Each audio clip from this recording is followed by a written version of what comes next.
Oke. Assalamualaikum warahmatullahi wabarakatuh. Selamat siang adik-adik saya dari Prodi D3 RFIK tingkat 1 kelas 1A. Berjumpa dengan saya pada kesempatan siang hari ini untuk mata kuliah aplikasi komputer dasar. Kita akan kuliah hari ini selama kurang lebih 1 jam 30 menit ke depan. Kita akan membahas beberapa materi menarik pada hari ini. Materi yang kita bahas sebelumnya sudah saya share, akan saya tampilkan lagi. Pada kesempatan hari ini kita akan membahas beberapa materi. Yang pertama adalah kita akan membahas tentang manfaat komputer dari berbagai bidang. Entah itu di bidang industri, entah itu di bidang kesehatan, entah itu di bidang pendidikan, dan bidang apapun itu. Yang jelas, nanti setelah perkuliahan hari ini, mahasiswa D3 RMIK, khususnya kelas 1A, sudah bisa menyebutkan apa sih manfaat komputer dalam kehidupan sehari-hari? Oke.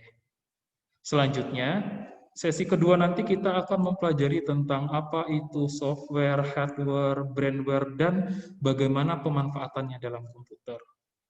Sama seperti yang tadi di kompetensi pertama, yang saya harapkan nanti setelah belajar hari ini, mahasiswa sudah bisa menyebutkan contoh software dan hardware. Oke, jadi bisa dimengerti ya untuk materi hari ini. Oke, dengan mengucap Bismillahirrahmanirrahim, kita akan mulai perkuliahannya. Untuk sesi pertama kita akan review dulu, kita akan mulai sedikit mengulas dulu pengantar untuk perkuliahan hari ini. Tadi saya sudah meminta kalian untuk membaca sedikit tentang modul yang sudah saya berikan sebelumnya. Nah, sekarang saya minta bagi yang sudah membaca, karena saya pengen tahu siapa sih yang benar membaca, silakan gunakan fasilitas raise hand-nya, ditekan. Nanti akan saya unmute, lalu silakan beri pengalaman apa sih yang sudah dibaca tadi di modul tadi. Silakan simpulkan dengan bahasa kalian sendiri. Yuk, bagi yang berkenan, yang sudah sedikit membaca, silakan raise hand-nya. Saya tunggu.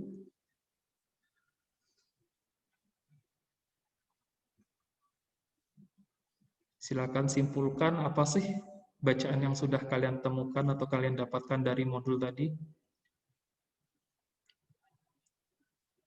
Ya, saya tunggu. Oke, Muhammad Farel. Saya unmute. Silakan mic-nya dihidupin. Muhammad Farel.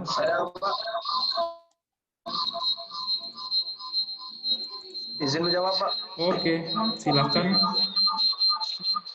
Berdasarkan pengalaman yang saya baca dari modul yang Bapak bagi, komputer itu terbagi menjadi 5 generasi, Pak. Untuk generasi pertama, komputer masih dalam bentuk yang sangat besar dan juga susah untuk didapatkan. Komponen yang digunakan masih belum lengkap, ukuran file komputer besar. Untuk komputer generasi kedua, itu komputer elektroniknya dari transisator, Pak. Ukurannya relatif kecil, telah mengenal magnetic lattice, itu loh. Untuk komputer generasi ketiga, komputer tersebut sudah memiliki banyak kemajuan, yaitu dalam ciri-cirinya, komputer menjadi lebih kecil dan lebih murah. Konsepnya diperkenalkan. Seperti sifat-sifat komputer tersebut, prosesnya sangat cepat, kapasitas untuk menyimpan itu menjadi lebih besar. Untuk keempat, komputer generasi keempat, komputer yang memiliki ciri-ciri yaitu lebih maju dan komponen di dalamnya lebih lengkap, dan yang pasti untuk ukuran lebih kecil. Sekian, Pak. Terima kasih. Oke, sangat baik sekali ya. Terima kasih Muhammad Farel. Saya mute kembali. Nah, Ini sudah cukup lengkap sebenarnya dari sisi sejarahnya. Jadi Farel tadi dari semua modul yang saya berikan, dia menceritakan tentang sisi sejarah komputer. Ternyata komputer itu tidak langsung canggih seperti sekarang, bertahap dari mulai generasi 1, generasi 2, generasi 3, hingga sekarang komputer yang paling canggih kita temukan di generasi kelima. Oke. Sekarang saya kasih kesempatan lagi untuk teman yang lain, silakan raise hand-nya, ceritakan pengalamannya ketika membaca tadi. Saya tunggu. Yuk kita belajar berbicara. Nggak apa-apa, nggak usah malu-malu.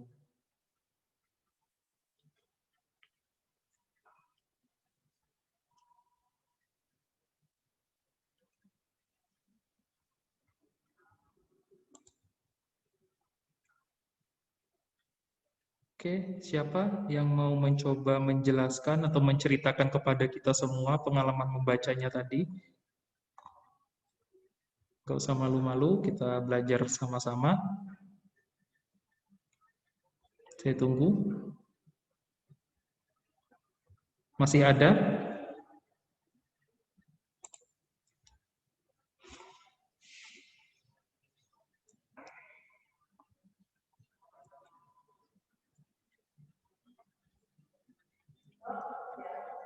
Oke, ada Husnul Khotimah ya.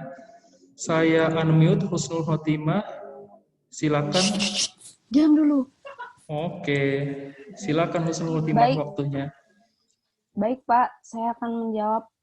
Saya ingin menjawab dari yang saya baca dari model tadi. Tadi ada pengertian tentang komputer. Komputer adalah, bentar, Pak. Komputer adalah alat yang mengolah data menurut pemrograman. Semula komputer digunakan untuk perhitungan atau aritmetika, Pak. Terima kasih sebelumnya, Pak. Oke, cukup, nggak apa-apa ya. Saya mute lagi. Jadi, Husnul Khotimah tadi menjelaskan tentang pengertian komputer. Oke, nggak apa-apa, walaupun cuma sebatas pengertian. Jadi seperti ini, komputer dari sisi definisinya ya, dari sisi definisi komputer itu semakin berkembangnya generasi, semakin jauh zaman, definisinya ikut berubah.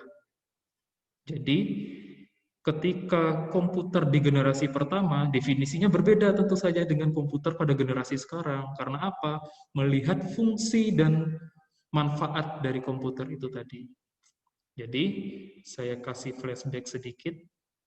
Pada generasi pertama, komputer itu memiliki definisi hanya sebagai sebuah alat yang diciptakan untuk membantu pekerjaan manusia dalam menyelesaikan masalah aritmatik atau masalah perhitungan. Jadi, pada saat pertama, komputer itu diciptakan, fungsi utamanya adalah hanya untuk membantu manusia dalam kegiatan untuk menghitung. Nah, jadi kalau kita tarik garis merahnya, untuk sekarang, apakah komputer pada zaman ini hanya digunakan untuk menghitung? Tentu tidak. Oleh karena itu, perkembangan komputer itu mengikuti definisinya. Atau sebaliknya, definisi komputer pun berkembang sesuai dengan bagaimana pengembangan komputer tersebut. Nah, jadi yang disebutkan oleh Husnul Khotimah tadi, komputer adalah sebagai alat hitung, itu mungkin sangat cocok jika ditanyakan untuk komputer, fungsi komputer pada generasi pertama. Oke, saya simpulkan sedikit. Sekarang saya beri kesempatan lagi nih untuk menceritakan pengalaman membacanya tadi. Siapa yang mau memberikan atau bercerita kepada kita? Yuk saya persilahkan, angkat tangannya Rofika Hidayatul. Oke, saya unmute. Silakan Rofika. Warahmatullahi wabarakatuh. Waalaikumsalam. Dari pengalaman yang saya baca, Pak, tadi ada teori-teori yang menyebutkan definisi komputer, Pak. Menurut F.C. Hamader, komputer merupakan mesin penghitung elektronik yang dengan cepat dapat menerima informasi input, Pak. Kalau menurut Donald, bahwa komputer adalah sistem elektronik yang memiliki kemampuan memanipulasi data dengan cepat dan tepat. Kalau menurut Robert, komputer adalah suatu alat elektronik yang memiliki kemampuan melakukan beberapa tugas, seperti menerima input. Itu saja, Pak, yang Ropika bisa. Oke, baik. Makasih, Baik, jadi Pak. sebelum di-unmute ya, jangan di-unmute dulu, biarin hidup dulu speakernya. Saya mau tanya dulu dong sama Rofika. Tadi kan Rofika sudah menjelaskan beberapa definisi komputer menurut beberapa ahli, sesuai yang ada di modul. Nah, sekarang saya mau nanya ke Rofika, definisi komputer menurut Rofika seperti apa? Melihat perkembangan komputer hingga pada saat ini.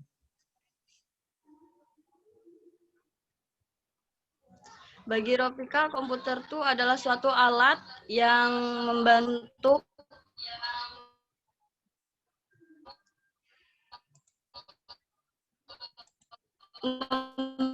pekerjaan manusia agar lebih mudah, Pak. Jadi itu, Pak. Oke, berarti tugas utamanya membantu pekerjaan manusia gitu ya, menurut Rofika? Ya, Pak.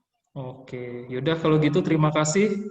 Saya mute lagi. Nah, ini saya kasih kesempatan terakhir nih buat teman-teman yang lain yang untuk bercerita kepada kita pengalaman membacanya. Yuk, satu lagi nih sebelum kita berdiskusi lagi. Siapa yang mau bercerita? Dari segi apapun silakan. Oke, Yudi Adisatria. Saya unmute. Saya persilahkan Yudi. Assalamualaikum, Pak. Waalaikumsalam warahmatullahi. Saya akan menceritakan pengalaman saya mengenai ini, Pak.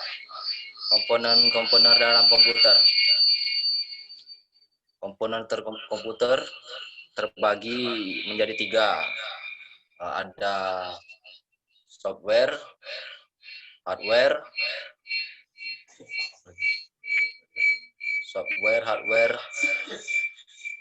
sama ini, Pak. Brainware satu lagi namanya. Ya, Pak, brainware. Di masing-masing penjelasan hardware itu, Pak. Misalnya hardware terbagi menjadi ada ini, Pak. Ada input. Kalau pada hardware ada input, output, sama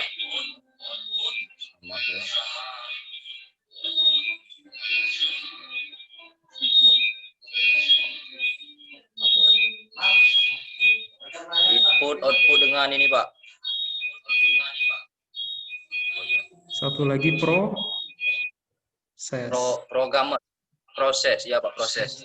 Jadi ada input, setelah di input ada proses, dan kemudian ada output. Terus apa lagi yang Yudi baca? Pada software ada ini, Pak. Ada sistem informasi, bahasa program, dengan ini Pak, program paket. Ya, terus apa lagi?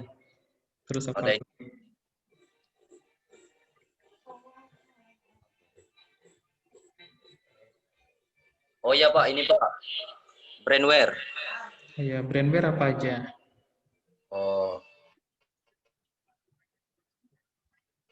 Operator,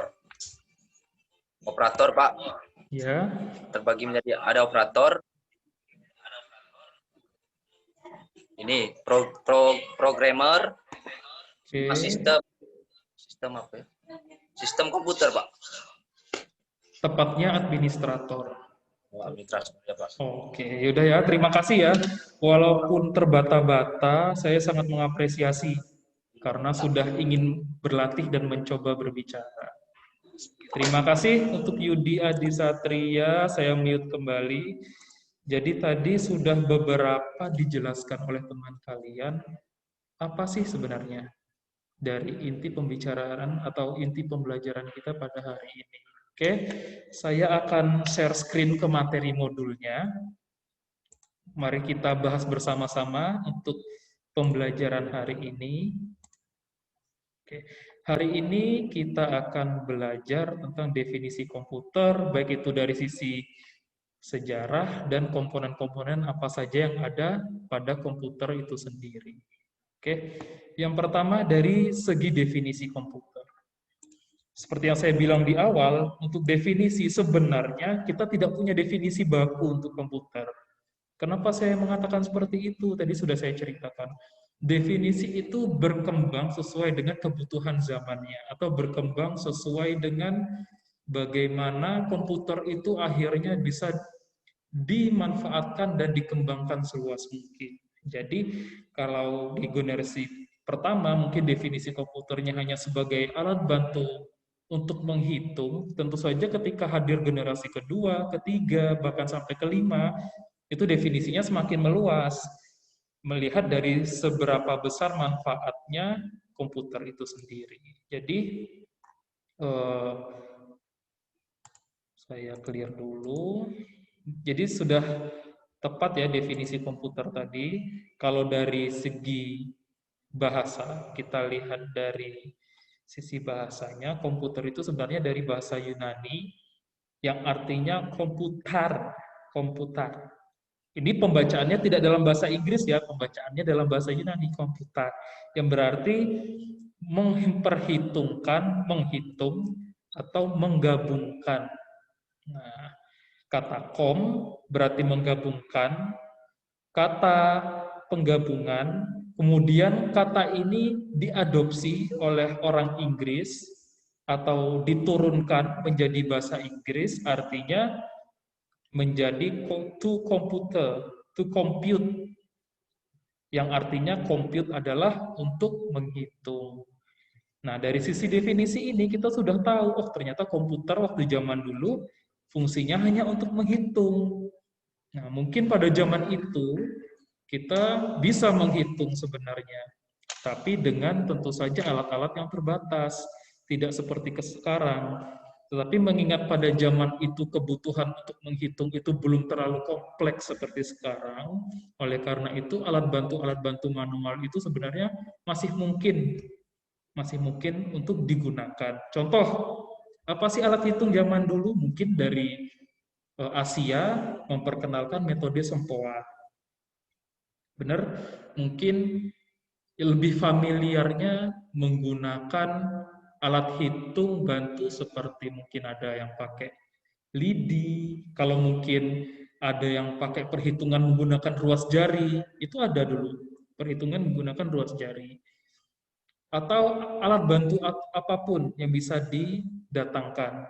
Nah, karena kebutuhan menghitung atau kebutuhan kalkulasi itu semakin ruwet, karena banyak menggunakan alat hitung yang tidak otomatis itu banyak terdapat kesalahan hitung, ketelitiannya sangat rendah.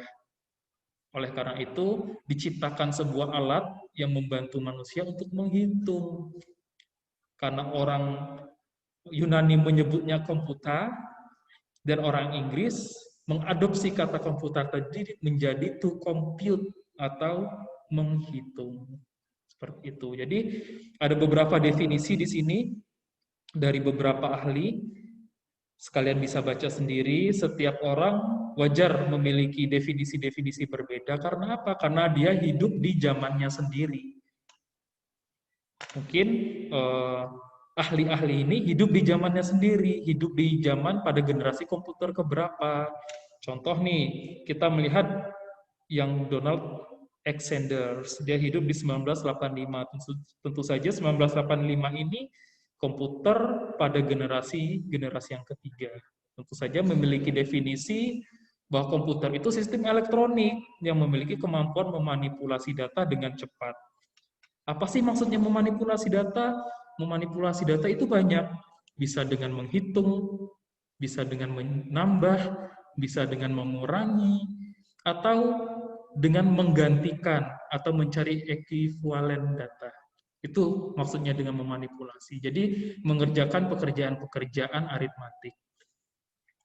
Mungkin berbeda dengan yang lebih kekinian nih, yang lebih kekinian. Menurut William Sawyer. Menurut William Sawyer, komputer beda lagi. Komputer beda lagi. Dia memberikan pengertian komputer sesuai dengan di era mana dia hidup. Menurut William Sawyer, komputer itu mesin multiguna yang dapat diprogram dan yang menerima data dan memproses atau memanipulasinya ke dalam bentuk informasi yang kita gunakan. Nah, ini menarik nih. Dari pengertian ini sangat menarik. Jadi, menurut William Sawyer, komputer itu mesin. Mesin yang apa? Multiguna. Ketika kita berbicara multiguna, berarti itu fungsi komputer bukan hanya sebagai menghitung lagi dong. Berarti sudah mulai bisa difungsikan ke fungsi-fungsi yang lain. Kemudian mesin ini dapat diprogram. Artinya mesin ini bisa dirancang sedemikian rupa tergantung nanti tujuannya buat apa. Nah, apa saja yang bisa diterima atau apa saja yang bisa diprogram dan diolah tentu saja berupa data-data. Setelah ada data itu, kemudian diproses datanya. Setelah diproses atau dimanipulasi, kemudian data itu diolah sehingga menghasilkan sebuah informasi. Nah, ini sebenarnya sangat penting sekali, bisa dicatat. Jadi ada 3 kategori. Yang pertama ada datanya, yang kedua setelah kita mendapatkan data, data itu diproses, diolah, dimanipulasi. Nah, setelah diolah, dimanipulasi, kemudian muncullah informasi-informasi yang sesuai atau informasi-informasi yang ingin kita inginkan. Nah, itu tadi sebenarnya sudah dijelaskan oleh teman kalian. Apa sih komponen penting dalam komputer? Ternyata di komputer itu ada sebuah proses, 3 proses utama. Yang pertama input, ada output. Maaf, saya ulangi lagi. Yang pertama itu ada input, setelah input proses, yang terakhir baru output. Input itu apa? Input adalah memasukkan data. Datanya di-insert, datanya dimasukkan, datanya ditulis di data. Makanya kita sering menyebutkan kata di data. Sebenarnya itu sedang membuat list atau membuat sebuah database atau pangkalan data. Nah, setelah kita memiliki data-data itu tadi, kemudian data itu kita olah. Bagaimana mengolahnya? Nah, mengolahnya ya tergantung kita nanti mau informasinya seperti apa. Kalau kita butuh data, contoh nih, kita pengen tahu kelas 1 ARMIK, laki-lakinya ada berapa dari 31 mahasiswa. Tentu saja data-data yang dibutuhkan adalah data-data yang hanya isinya informasi laki-laki semua. Informasi yang jenis kelamin perempuan tidak dihitung. Oleh karena itulah proses memproses tadi atau memanipulasi dan menghitung tadi, dia mensortir mana sih yang laki-laki. Oh, ternyata yang laki-laki, contoh ya, mungkin hanya ada 7 orang. Artinya seperti itu. Nah, ketika sudah ada informasi yang mengatakan kalau oh ternyata laki-lakinya ada 7 orang. Nah, 7 orang ini tadi itu sudah bisa disebut dengan muatan informasi. Jadi dari 31 ternyata setelah diolah laki-lakinya ada 7. Berarti kita sudah mendapatkan informasi bahwa oh ternyata kelas 1 ARMIK laki-lakinya ada 7 orang. Jadi kira-kira seperti itu untuk komputer dan komponen-komponen komputer berdasarkan dari sisi definisi. Kita lanjutkan sejarah komputer. Tadi saya sudah menjelaskan sedikit tentang sejarah komputer. Jadi saya ulas lagi di modul ini. tentang sejarah komputer itu, ternyata komputer tidak serta-merta ada canggih seperti sekarang. Ternyata komputer itu bertahap pengembangannya. Bertahap pengembangannya dari mulai mungkin pertama hanya sebagai mesin hitung, terus berkembang lagi ke generasi selanjutnya. Mungkin tetap fungsinya untuk menghitung, tapi diefisienkan mungkin dari sisi bentuknya yang mungkin di generasi pertama masih terlalu besar, di generasi kedua mungkin lebih sedikit kecil. Mungkin pada generasi pertama belum dikenal dengan media penyimpanan atau kita kenal dengan hard disk. Di generasi kedua sudah mulai ada teknologi yang namanya hard disk. Walaupun pada masa itu, kalau kita bandingkan dengan masa sekarang, tentu sangat kecil sekali perbandingannya. Pada zaman itu hard disk pertama kali ditemukan, yang paling canggih itu ukurannya hanya 10 MB, 10 megabyte. Kalau kita bandingkan dengan kapasitas sekarang, nggak ada apa-apanya kan 10 megabyte, tapi itu sudah teknologi tercanggih pada zaman itu.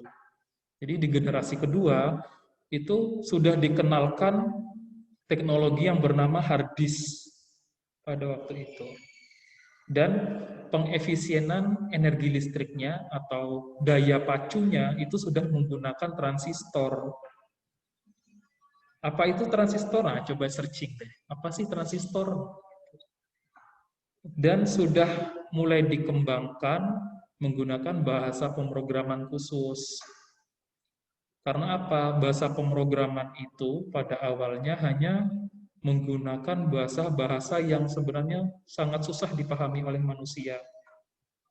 Kita kalau ingin berkomunikasi dengan mesin, khususnya dengan komputer, itu menggunakan bahasa-bahasa yang hampir susah atau hampir mustahil kita pelajari. Karena pada waktu itu, pembelajaran bahasa komputer itu hanya menggunakan atau dibangun dasarnya dari bilangan-bilangan biner.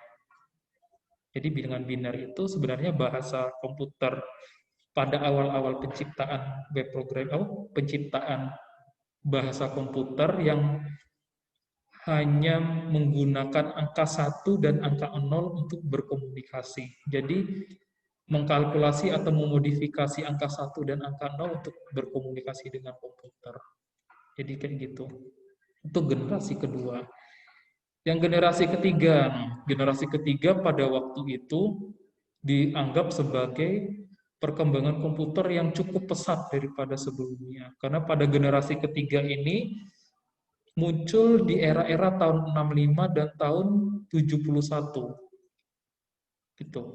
Pada era ketiga, komputer ini lebih minimalis lagi, lebih kecil lagi. Karena apa? Catu dayanya atau kelistrikannya itu sudah tidak menggunakan transistor lagi, karena dianggap transistor itu lebih cepat panas, yang pertama. Yang kedua, memerlukan ruangan yang lebih besar untuk disimpan. Jadi zaman dulu itu kalau kita memperhatikan komputer, tentu nggak kayak zaman sekarang ya, komputer itu cuma kecil, ada layar, ada LCD. Kalau zaman dulu mungkin komputer itu bisa sampai satu ruangan kelas lebih. Seperti itu. Jadi pada komputer generasi ketiga itu dianggap paling pesat karena apa? Dari segi bentuk sudah saya jelaskan. Yang kedua dari segi fungsi. Dari segi fungsi, komputer sudah tidak dianggap sebagai alat penghitungan lagi. Komputer sudah dianggap alat yang canggih yang bisa dibentuk sedemikian rupa sesuai dengan program-program yang diciptakan. Bahkan pada saat itu, pada Perang Dingin Soviet, komputer atau teknologi komputer itu sudah diciptakan sebagai alat perang itu. Sudah diciptakan untuk alat bantu perang. Sampai sejauh itu fungsi komputer pada zaman itu. Kemudian kita percepat ke generasi keempat. Nah, generasi keempat sudah agak lumayan nih hadir pada tahun 1980-an. Sudah hampir dekat ke abad 21. Jadi pada komputer ini bentuknya lebih kompak lagi, lebih ramah lagi, atau mungkin komputer ini yang sebelumnya butuh ruangan khusus untuk menyimpan, komputer generasi ketiga bisa disimpan di rumah-rumah, sudah bisa disimpan di kantor perkantoran. Jadi tidak membutuhkan gedung khusus. Kalau dulu membutuhkan gedung khusus yang isinya cuma untuk komputer doang. Oleh karena itu, karena dia sudah bisa disimpan di perumahan, disimpan di kantor-kantor yang lebih efisien, sejak itulah komputer ketiga lebih sering dikenal dengan nama personal komputer, atau sampai sekarang kita dengar dengan kata PC. Personal komputer. Karena pada mulai generasi ketiga inilah kita bisa menyimpan komputer itu ke dalam ruangan kerja kita sendiri, ke rumah kita, ke kantor kita. Dan itu sudah sangat membantu sekali. Tidak membutuhkan ruang yang banyak, tidak membutuhkan space atau membutuhkan catu daya listrik yang besar, sehingga lebih ramah. Nah, pada generasi ketiga ini, komputer sudah mulai difungsikan ke banyak hal dalam kehidupan manusia. Bahkan, seiring dengan perkembangan itu, dikembangkan juga teknologi lain yang bernama internet, sehingga keduanya saling melengkapi demi kelancaran atau demi mempermudah manusia dalam mengatasi aktivitas sehari-hari. Ini contohnya ya, contoh generasi yang keempat, ada komputer Apple II, kalian bisa lihat. Jadi zaman dulu, komputer itu belum seperti sekarang, bahkan di generasi keempat, komputernya itu belum berwarna, masih text-based. Jadi isi komputer hanya tulisan-tulisan. Mungkin ada yang tulisannya putih, background-nya biru, mungkin ada yang tulisannya hijau, background-nya hitam, dan lain-lain. Jadi masih text-based, jadi perintah-perintah yang dijalankan di komputer itu hanya sebatas perintah kata. Belum ada seperti sekarang yang GUI, grafik user interface, yang kita pengen ngapus, tinggal klik kanan, cari tulisan hapus, selesai. Semuanya udah ada icon-icon, dulu belum ada. Nah, itu ditemukanlah di komputer generasi yang kelima. Oke, kayaknya saya udah nggak usah menjelaskan sih komputer generasi kelima deskripsinya seperti apa, karena semua kita menemui, kita semua menghampiri, dan sering kita lihat apa sih komputer generasi kelima, seperti apa sih isi-isinya, seperti apa sih fungsinya, itu sebenarnya sudah bisa kita jawab. Nah, yang penting kita tahu perkembangannya dari masa ke masa. Bisa kalian lihat sendiri. Bisa dibaca sendiri nanti. Oke, sebelum kita masuk ke komponen komputer, kita akan sedikit diskusi tentang materi yang pertama tadi. Saya akan berikan kesempatan untuk kelas 1A. Jika ada yang mau ditanyakan tentang materi awal, silakan raise hand, nanti saya unmute mic-nya. Oke, saya persilakan.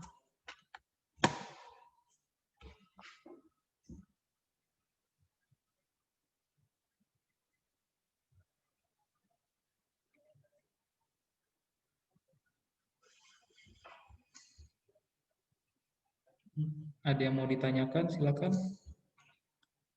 Untuk materi pertama.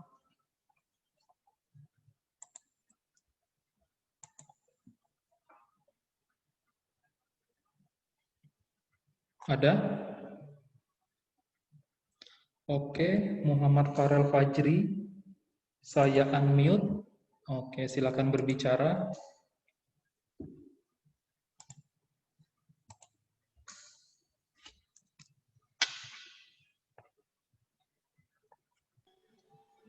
Izin Pak, izin bertanya. Ya. Saya ingin bertanya untuk di definisi menurut para ahli, Pak. Oke. Yang William tadi, Pak, ya. Itu tahun berapa dia memaparkan pengertian tersebut, Pak? Dan mengapa dia menyebutkan komputer itu ada mesin multiguna, sedangkan komputer masih maksudnya Bang, komponennya belum lengkap Pak. Terima kasih. Oke. Baik. Karena suaranya tidak jelas, ini saya mute lagi ya untuk Muhammad Farel Fajri. Karena tadi suaranya agak sedikit kurang jelas ya nak, coba klik atau ketik di chatnya ya, itu maksudnya menurut siapa? Menurut ahli yang siapa? Bisa diketik di chat.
Halo, terima kasih Nur Hamidah. Saya sorry ya, barusan disconnect.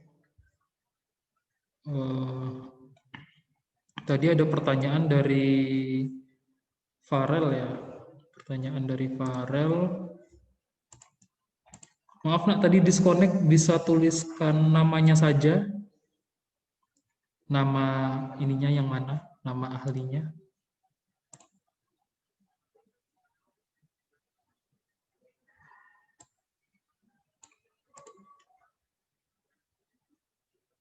Oke, saya menjawab sedikit ya, sambil tadi Farelnya nulis. Mengapa didefinisikan sebagai multiguna? Sedangkan kalau kita lihat, padahal zaman dulu komponen-komponennya belum lengkap. Nah, oleh karena itu, tadi sudah saya jelaskan di awal, komputer itu definisinya berkembang pada zamannya. Pada zaman sekarang, kita melihat komputer generasi ketiga, tentu saja tidak lengkap, karena kita hidup di generasi komputer kelima yang lebih canggih lagi. Tapi bagi orang yang hidup pada zamannya, pada hidup zaman generasi ketiga, dia mengira atau berpendapat komputer itu sudah sangat baik. Karena apa? Perbandingannya itu adalah komputer pada generasi-generasi sebelumnya, pada generasi 1 sama generasi 2. Yang jelas orang itu sudah sebut dia multiguna, karena pada generasi 1 ke 2, fungsi dari komputer itu masih sangat terbatas. Seperti itu. Jadi fungsinya masih sangat terbatas sekali. Dibandingkan dengan generasi ketiga yang sudah sangat berkembang pesat, sudah mulai ada program-program pendukung untuk memaksimalkan komputer, untuk memaksimalkan kinerja komputer itu. Oleh karena itulah dianggap sangat multifungsi atau serbaguna. Tergantung pemanfaatannya ya, ada yang mungkin digunakan sebagai alat industri, ada yang digunakan bahkan dalam tanda kutip sebagai alat perang, dan lain-lain. Jadi itu. Oke, cukup menurut saya ya. Ada yang mau bertanya lagi, silahkan. Silakan yang mau nanya raise hand, saya unmute.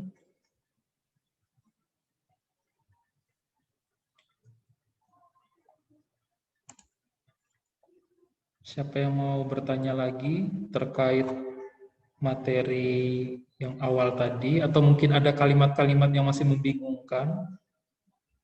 Ayo, silakan.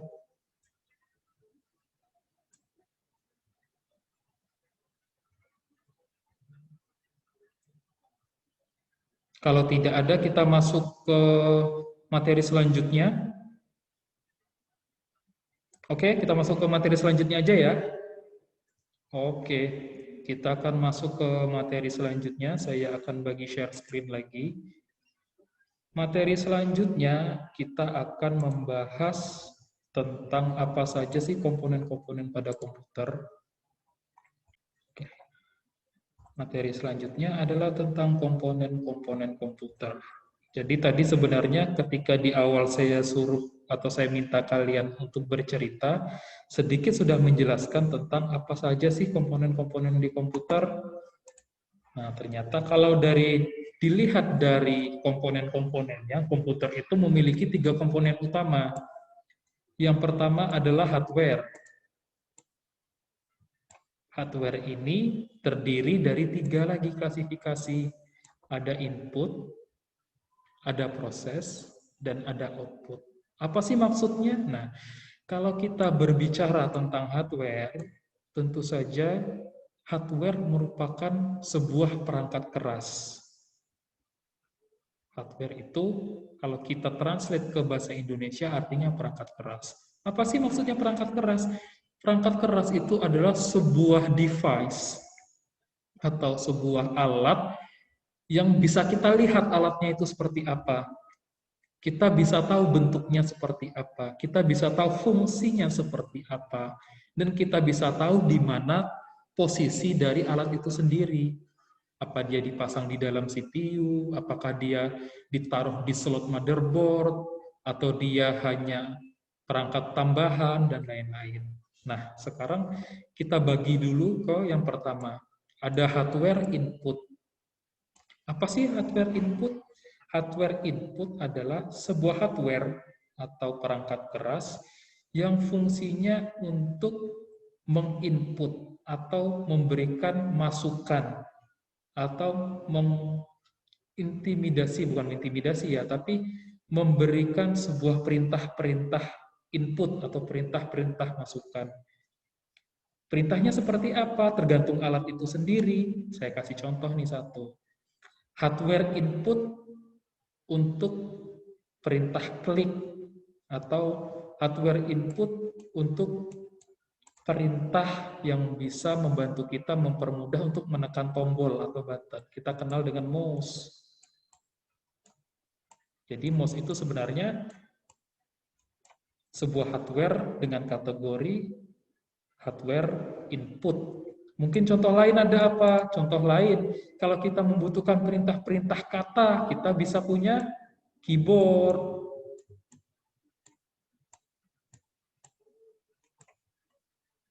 Nah, apalagi input ketiga, mungkin ini nih, anak gamer nih biasanya, yang suka nge-game, tapi punya keterbatasan ketika hanya menggunakan keyboard dalam nge-game. Mungkin dia beli joystick. Nah, joystick juga merupakan salah satu contoh perangkat input atau hardware input. Ada joystick.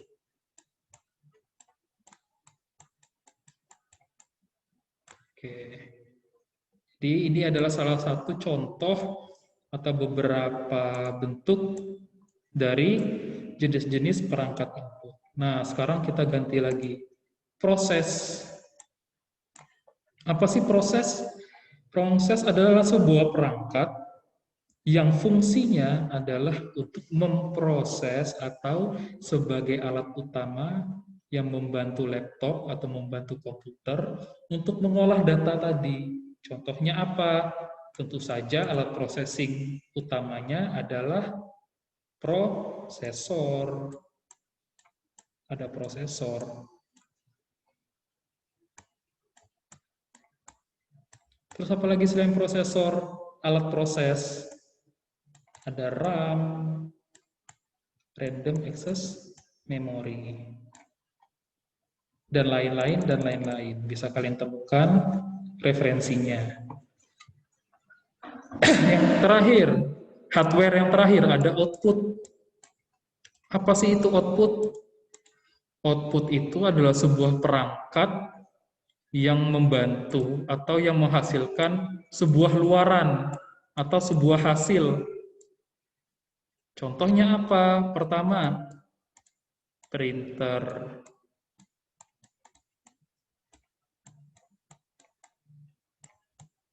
Ada printer. Oke. Dan lain-lain, dan lain-lain. Apalagi sih selain printer? Ada yang mau memberi saya contoh alat output apa? Silakan coba raise hand-nya.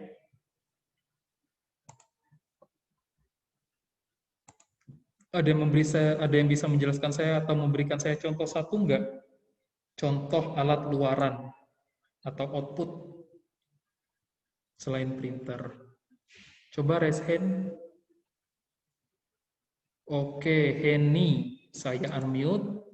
Silakan berbicara, Henny.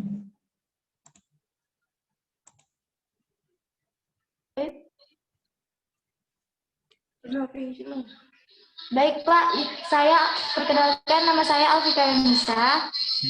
Saya akan menjawab satu contoh dari output, yaitu speaker. Baik, speaker. Dan monitor. Terima kasih Kak. Oke. Berarti menurut, ini siapa? Henny apa siapa ini yang jawab? Alfi. Siapa? Alfi. Oh, Alfi ya. Oke. Jadi menurut Alfi, saya mute lagi ya, si Alfi ya.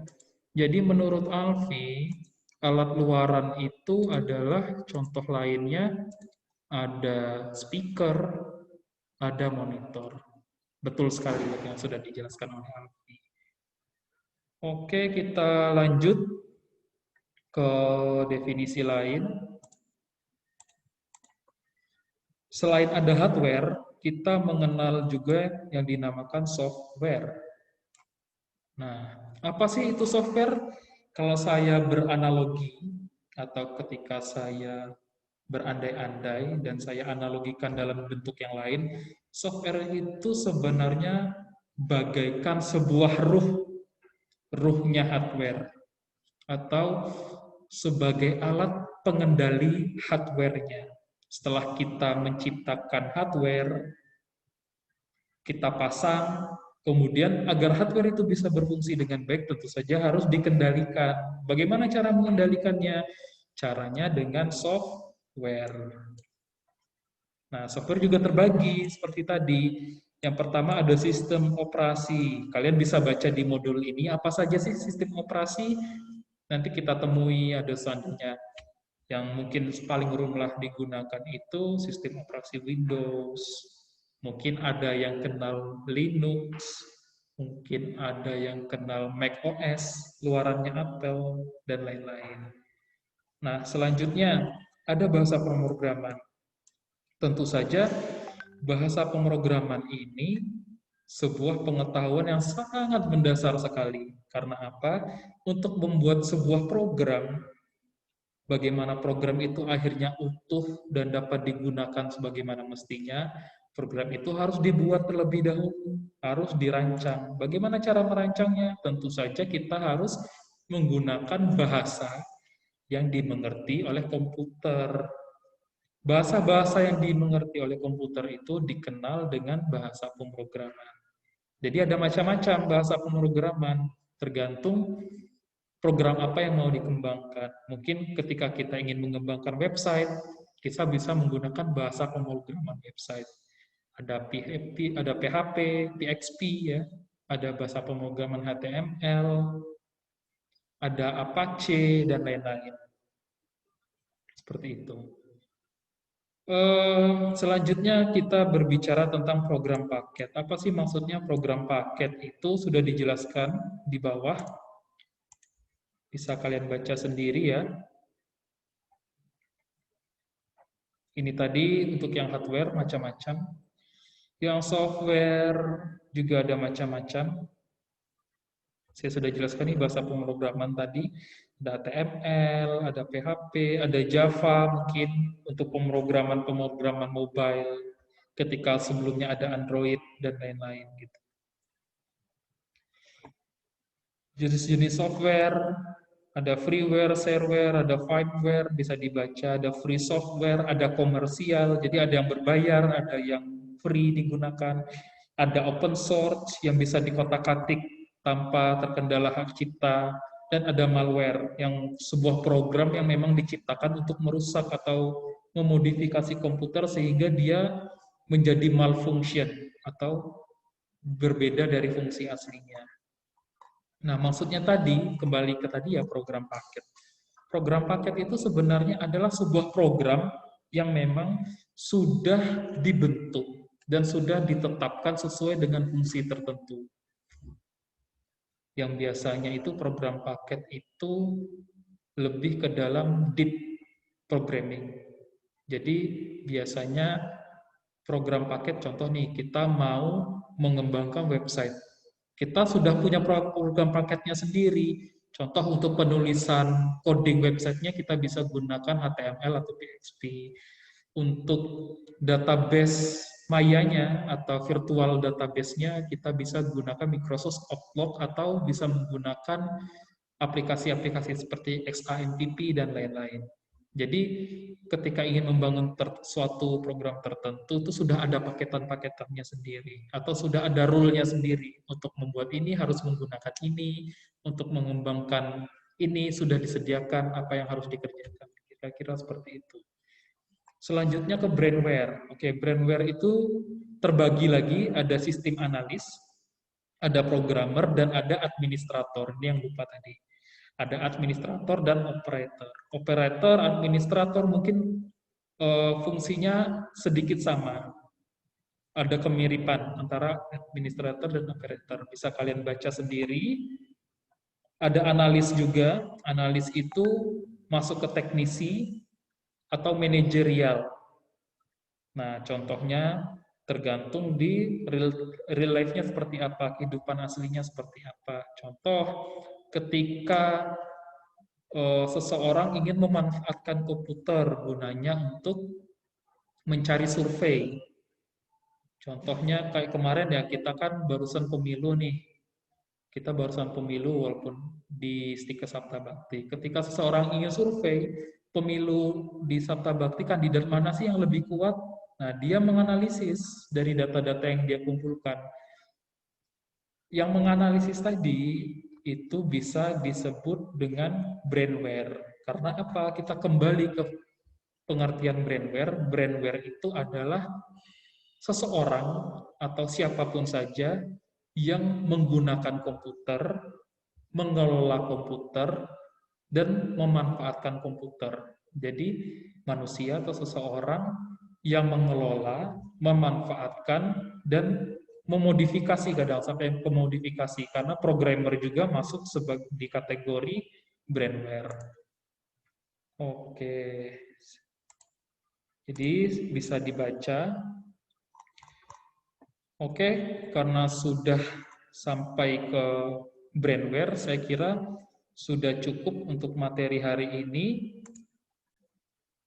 Saya beri kesempatan kurang lebih 10 menit untuk kita diskusi.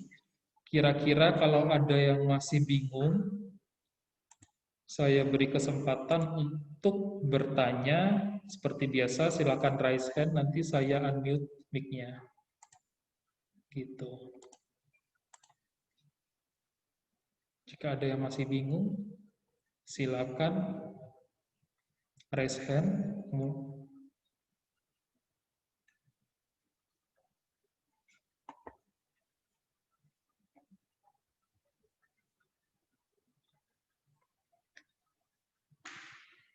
Indah Fitriani sama Revita kok sama ya?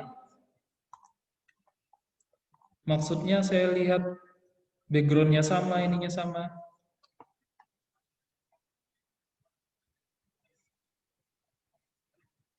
Oke, ada yang mau nanya? Saya kasih waktu 10 menit untuk kita nanya atau diskusi. Silakan raise hand seperti biasa. Raise hand-nya menggunakan fitur ya, Nak ya, bukan angkat tangan seperti biasa. Eka, ada apa? Mau bertanya? Oke, sebentar ya. Eka, saya coba unmute. Mau bertanya?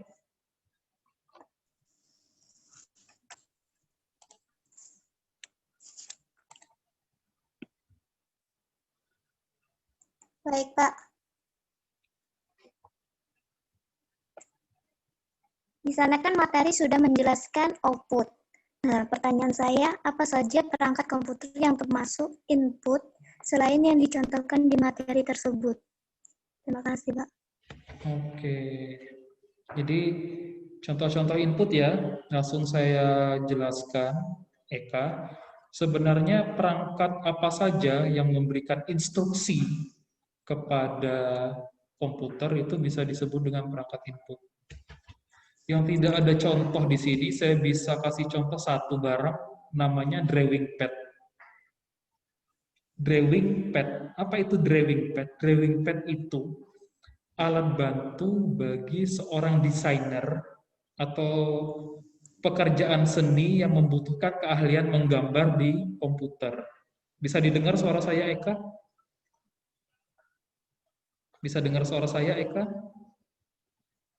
Kurang jelas, Pak. Oke, saya ulangi lagi ya. Jadi contoh perangkat input itu salah satunya adalah drawing pad atau alat bantu menggambar. Drawing pad ini biasanya digunakan oleh pekerja atau oleh seorang seniman yang mengharuskan dia untuk membuat gambar atau menggambar di komputer, memindahkan gambar manual yang ada di kertas ke komputer. Karena menggunakan mouse tentu saja susah, digunakanlah alat bantu lain yang bentuknya seperti pena. Bentuknya seperti pena drawing pad itu. Ada pulpennya dan ada bantalannya. Jadi seperti itu, Eka. Contoh salah satu contohnya. Terima kasih, Pak. Oke, terima. Lanjut, yang kedua ada Fadilah Aisyah. Saya unmute. Untuk Eka, silakan di-mute lagi. Terima kasih. Baiklah, Pak. Saya mau menanya, kan pasti ada kelebihan dan kelemahan dalam memakai sesuatu. Oke. Jadi, kelemahan dari memakai brandware itu apa, Pak? Kelemahan memakai brandware. Itu pertanyaannya. Iya, Pak. Oke. Sebelum saya menjawab, saya mau nanya dulu nih sama Fadilah Aisyah. Brandware itu apa sih?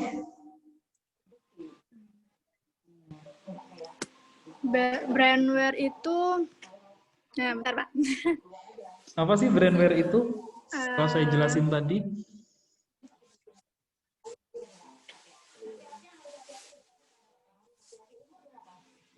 Brandware itu adalah sebuah atau seseorang pengguna yang memanfaatkan komputer. Yang mengoperasi sebuah perangkat. Oke, atau orang yang mengoperasikan sebuah perangkat. Jadi orangnya, jadi komponen komputer itu kan ada 3, ada software tadi, ada brandware, dan ada orang yang mengoperasikan komputer itu. Oke, jadi kalau ditanya apa sih kelebihan dan kekurangan brandware, kalau ditanya kelebihan dan kekurangan brandware, Bapak bisa bilang ya tergantung ke sebatas mana pengetahuan dia dalam mengelola atau mengembangkan sebuah komputer. Contoh, saya kasih contoh, brandware itu adalah seorang programmer. Ketika orang programmer ditanya apa sih kelebihan dan kekurangannya, tentu saja itu kita berbicara tentang limitasi atau keterbatasan dia dalam memahami bahasa pemrograman. Contoh nih, ada seorang programmer yang mengembangkan sebuah website. Mungkin dia hanya menguasai bahasa pemrograman HTML, belum setingkat bahasa pemrograman PHP. Atau mungkin yang lebih advance, yang lebih sulit itu menggunakan aplikasi bahasa pemrograman Python. Jadi tergantung oleh limitasi atau kemampuan orangnya itu sendiri. Kalau ditanya memang tentang kelebihan dan kekurangan brandware. Jadi begitu, Fadilah, gimana? Iya, siap mengerti, Pak. Oke. Saya kasih satu kesempatan lagi untuk penanya. Satu kesempatan lagi, ada yang mau bertanya? Oke deh, nggak bertanya deh. Kalau mau bercerita juga nggak apa-apa. Mungkin ada yang punya pengalaman-pengalaman tertentu.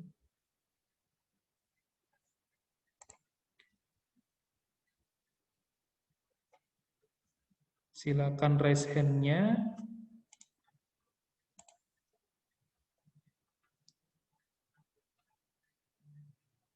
Saya tunggu satu orang terakhir. Masih ada?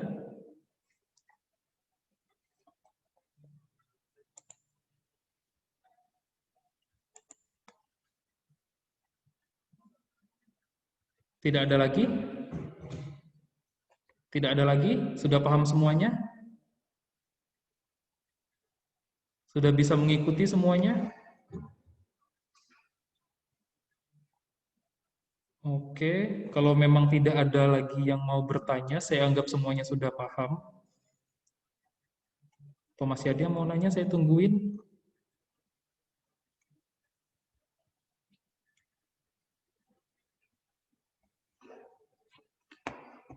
Oke, kalau nggak ada lagi yang mau bertanya, saya anggap materi ini sudah kita selesaikan dengan baik. Begitu ya? Nggak ada lagi kan yang mau nanya? Oke, saya anggap hari ini kita sudah menyelesaikan materi tentang definisi komputer, tentang sejarahnya, tentang fungsinya juga di setiap era, perkembangannya khususnya, dan tentang komponen apa saja yang membentuk di komputer. Nah, kalau sudah dimengerti semuanya, saya sarankan nanti untuk dibaca lagi modulnya, diperdalami lagi.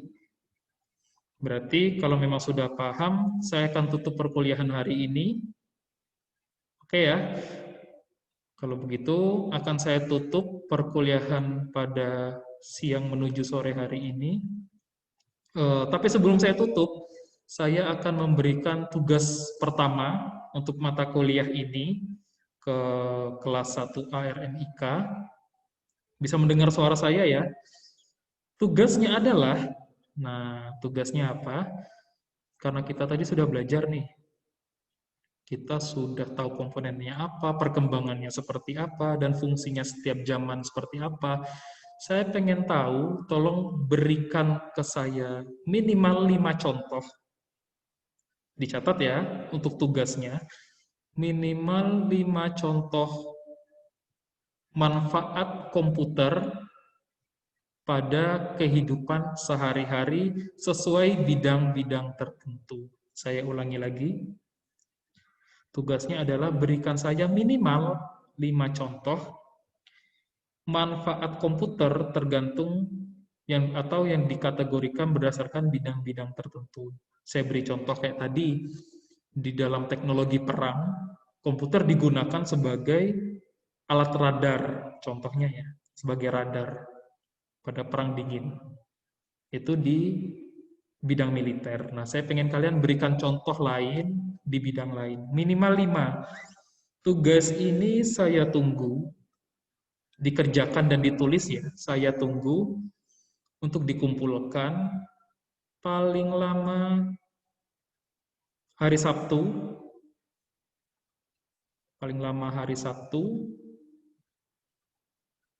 jam 9 pagi. Jadi tugasnya saya tunggu paling lama hari Sabtu jam 9 pagi sudah ada di meja saya di prodi. Oke, paham tentang tugasnya tadi apa? Jangan lupa di kertasnya ditulis namanya, asal kelasnya, prodinya, dan tulis tugas 1 mata kuliah apa. Itu ya, karena saya juga menampung kuliah yang lain, biar nanti berkas kalian tidak tercecer. Sudah paham semua tentang tugasnya? Paham semua tentang tugasnya? Oke, kalau paham, saya ucapkan terima kasih untuk perkuliahan hari ini. Saya tutup. Semoga perkuliahan hari ini memberikan pengetahuan baru kepada kalian, sehingga kalian bisa memiliki rasa ingin tahu lebih terkait komputer. Kita akan berjumpa lagi insya Allah di pertemuan selanjutnya minggu depan, di pertemuan ketiga. Saya tutup perkuliahan hari ini. Terima kasih untuk mahasiswa S1. Maksudnya mahasiswa kelas 1A RMIK. Saya tutup. Assalamualaikum warahmatullahi wabarakatuh.